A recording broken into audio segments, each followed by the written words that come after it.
they were counseled by NAPTIP in Abuja. They gave them some money, returned home. When they got here, they started disturbing me here. You understand? In fact, before they came, their dad had already stopped you that they wanted to go? No, do you know what happened? A week before, an old man came to meet me in the office. Why did you people stop my daughters from traveling? I say, I don't get. You know, say, my daughters at the airport in Abuja were returned by your men. I said, okay, sir, how much did you pay for her travel? Baba said, nothing. The passport, how much did you pay? Nothing. The flight ticket, how much did you pay? I said, if when they start working there, they start paying. I said, sir, congratulations that your daughters did not go. They will have ended up being slaves because of this Shagala thing. And what people don't know that all these Gulf nations, all these Arab countries, they have what we call the Kafala migration labor system. There's a law. This law, it gives their citizens the right to sponsor immigrants to come and work. And there's a clause in this law. The sponsor determines the entry, the nature of work, the residency, and the exit. To get to all these Gulf nations, the traffickers only need to get an electronic visa. Ask them, how did you know this person that is packaging this travel for you? They tell you it's Orifoni. You know, it's true. Somebody's connected me. Where does it like? We don't know. It's office. We don't know. The phone number you call it is off because they are criminals. Because they already knew that anything the bubble could burst. You understand? Ask them now. Do you know how many Nigerian women that have gone? They've lost they out of trauma because they haven't sponsored them. I told you that the citizens there in all this. Is it Saudi Arabia, Kuwait, Oman, Qatar, Lebanon, Iraq, Iran, Syria, Jordan, Bahrain? You see all these countries, you know, in the Gulf district, you know, and all these countries, you know, they are rich and well organized, and they take care of their citizens very well, and they don't have the strength to do all these rigorous. Yes, that is why in their countries, that law, there's that kafala. Confirm it, or somebody can confirm it. KAFALA, Kafala Migration Labor System. So when they bring in people to come and do those odd jobs, and they have agents there in their country. That is going to my question. The pay that they give, is it for those doing the odd jobs or the person that leads them? Wait, there are two things now. For this Kafala migration, our women that are going there, you understand?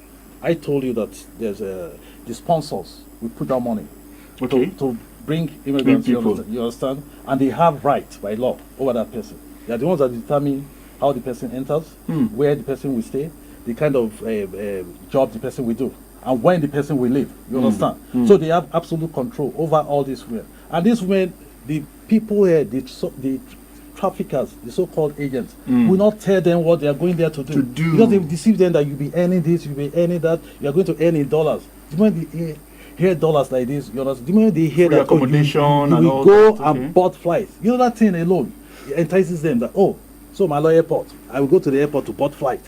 They will lose their sense of reason, and they fall in. As I'm telling you now, I can't count the number in my strange voice notes. Because they messed them up. I can't count the number of men like myself that will come that, please, how can you help us? My wife sent this voice note to me. Didn't your wife tell you? See, one of the red flag I always tell people, when somebody is telling you, I will help you, a stranger, don't tell anybody. No, that's secrecy. That's one of those. What are the red flags? Because people actually go there. That's one of the red flags. The intention of. If somebody, you are meeting a stranger and the stranger is saying, I will help you, you want to travel out, don't pay anything. Free sponsorship. A red flag. Ask that person, is it all your family members? Have you moved them? Why do you want to move me? Don't pay anything. When you start working, are you that nice? You understand? That's one thing. Don't tell anybody. Free sponsorship. Then this electronic visa thing, I always tell people. Like a woman called me a few weeks ago. Hey, Josiah, my son wants to travel. I said, okay, what occupation does your job do? What's his occupation? I say, Panebit. They say we go to Switzerland. Hey, we go and do Panebit. I say, Mama, it's not a matter of phone. Come, this is my number. I describe our office. Come and see me. Let's sit down. Let's analyze this thing. Because I knew that somebody was just... I can assure you that person will end up in maybe Congo or Mali because they will deceive them that we need to move to one country, from there we go to another country. It's a lie. I have seen in this Oyo State, somebody that claims to have an OND, that a trafficker approached and said, you go and teach English language in Canada. You understand? And she agreed. The dad sold her house. You know that case, that the man that came, I was shouting at her office, sold his house for 7 million, gave the trafficker, let my daughter go to Canada to teach English language. But the trafficker you first of all go to Ethiopia. That's where he bought. From Ethiopia, connected a flight to Singapore. She ended up in Vietnam. Yes, this is live. She is a witness.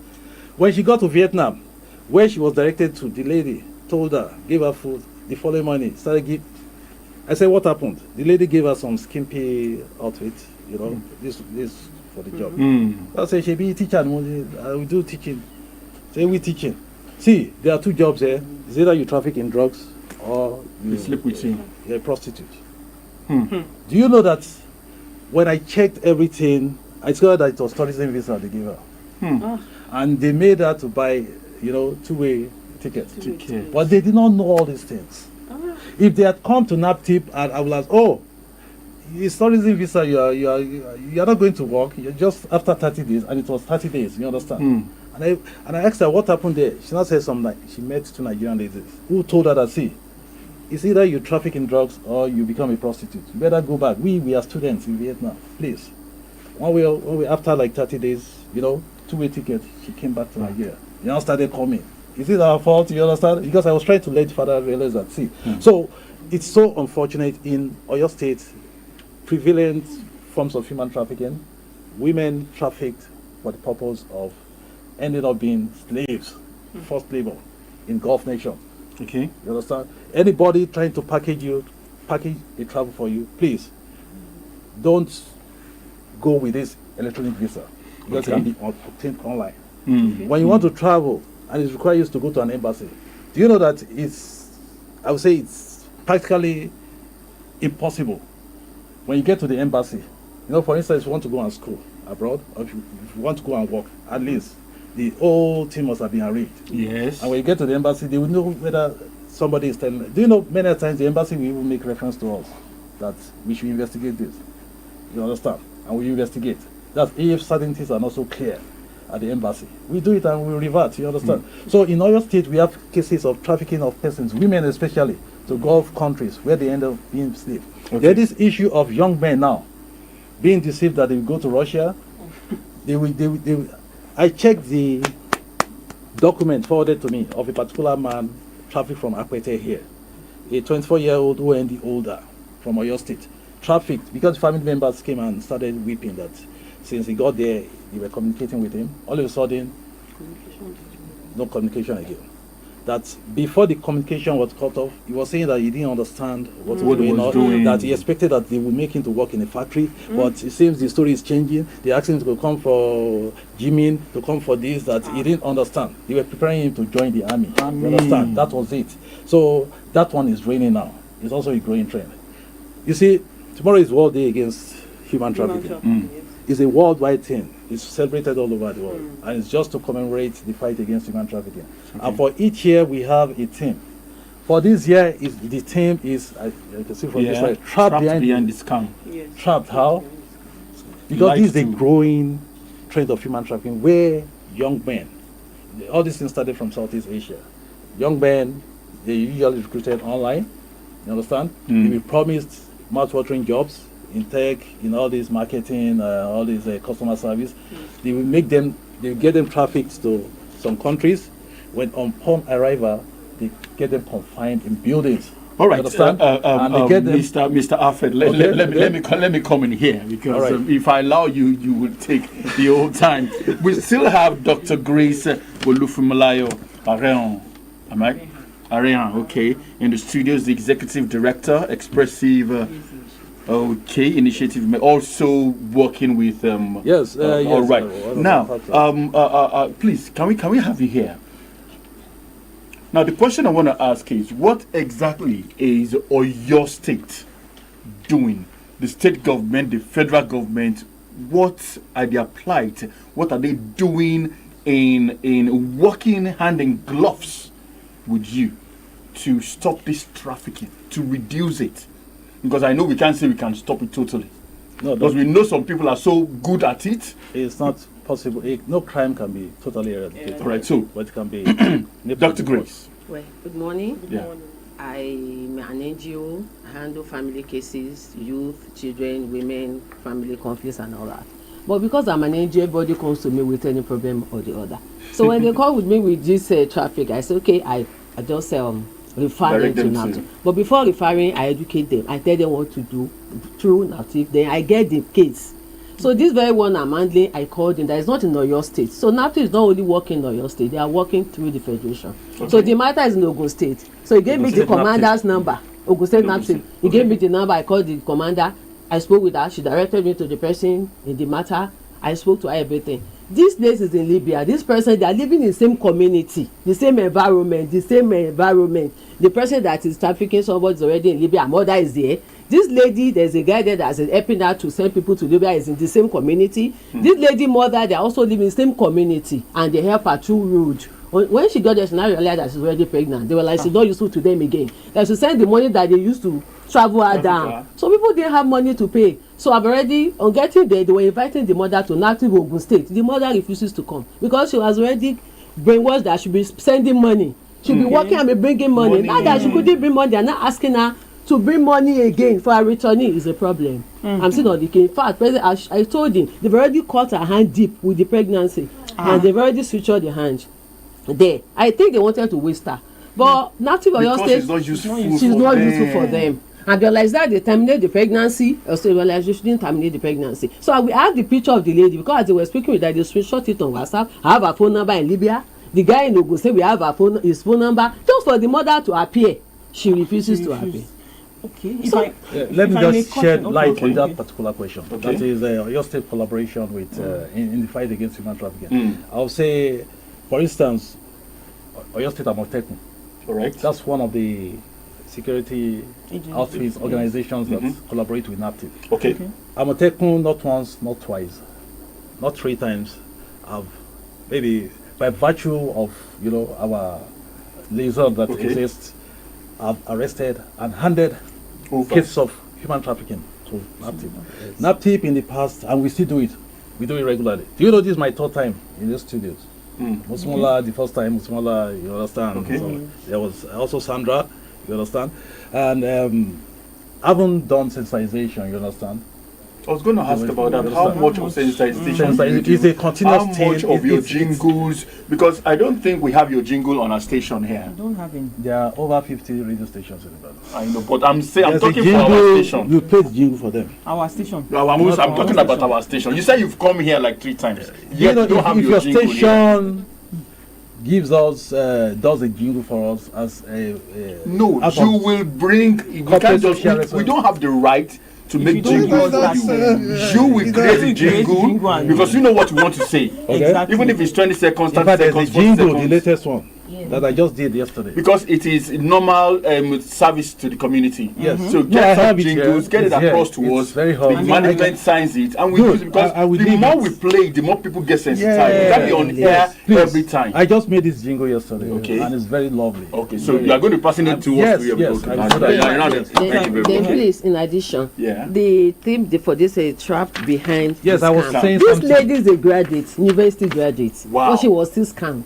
Wow. She's not someone that is not in. So is it the mother that pushed her? She consented to it. She was one that told the mother was happening, but it's an illiterate. The mother have already consented. Consent is irrelevant. Let me just say this. When it comes to human trafficking matters, consent is relevant.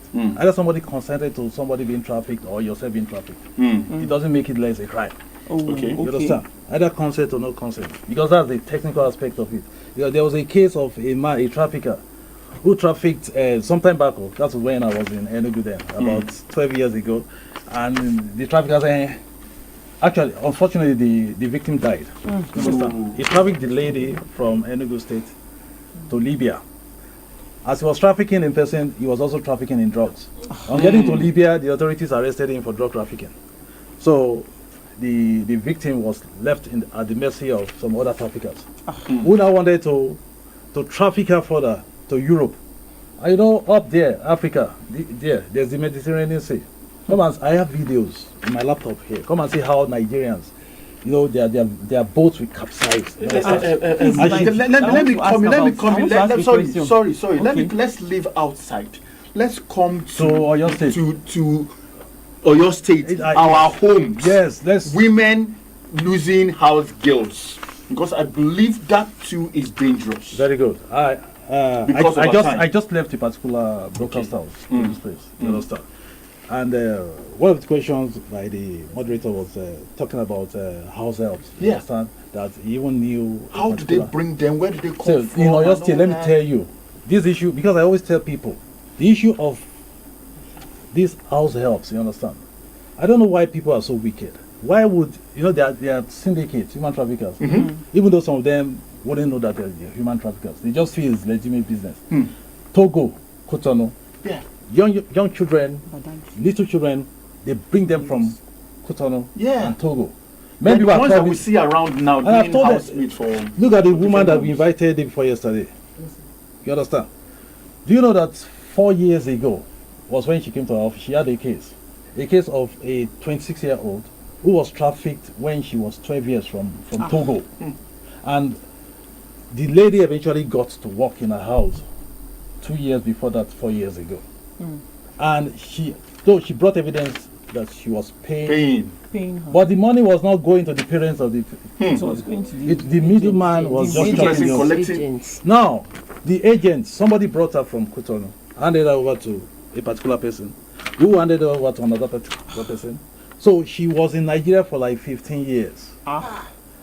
Well, we did what we were supposed to do. You understand? The woman showed evidence, and at the time she started working with the woman, she was already an adult. But she just felt I just needed to go.